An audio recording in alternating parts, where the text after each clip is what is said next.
One of my favorite things to do when I met Christians was to give them a hard time. I wanted to know, why do you think that God exists? Because I didn't believe that God existed. They did their best to answer my questions, and when they got to questions they couldn't answer, the answer was, I don't know how to answer your question, but this is what I believe and it changed my life. That was the first time I'd ever heard that from someone. It's a rather unique response.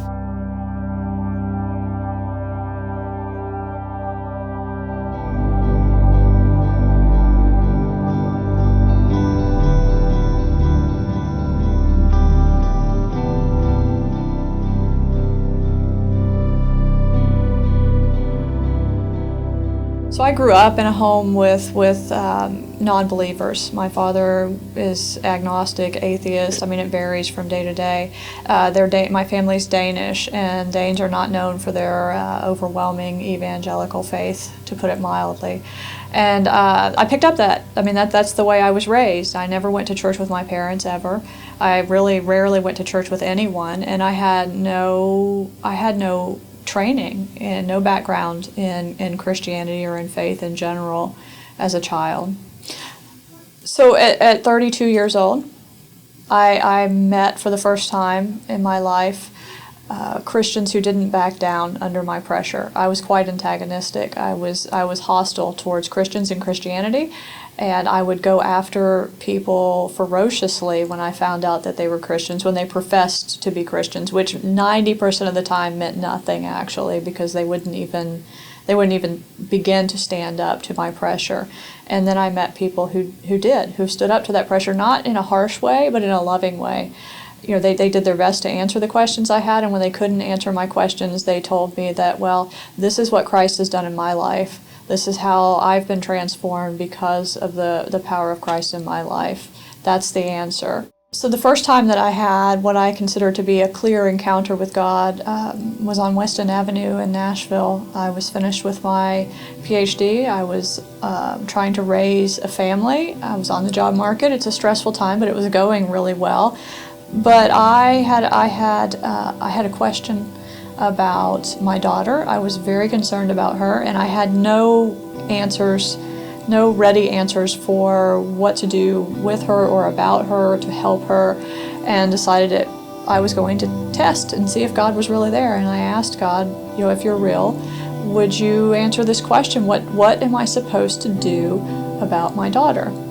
And I went to a doctor's appointment. I sat down in the waiting room, and I had a person sit down behind me and describe my situation to someone else about a different teenager who ultimately committed suicide, which was in fact what I was worried about with respect to my daughter, and then begin to discuss the impact of God in his life and the people around him in such a way that it was clear to me that was God's hand, right? That the probability, from a standpoint of probability of that happening, was so low that I couldn't rule out the supernatural.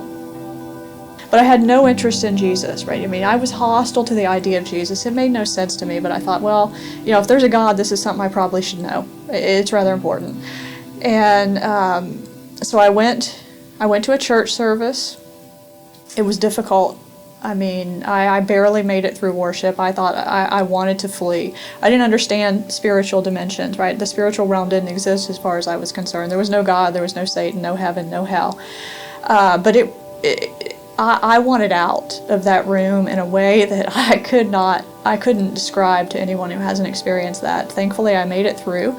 To listen to this pastor come on the screen. He was in another room, and he was being video cast into the sanctuary where I was sitting.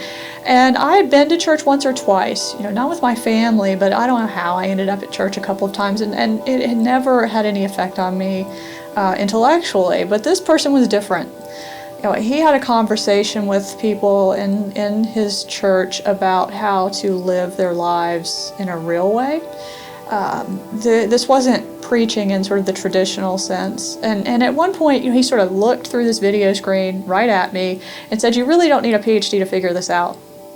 And I thought, wow, that's thanks a lot.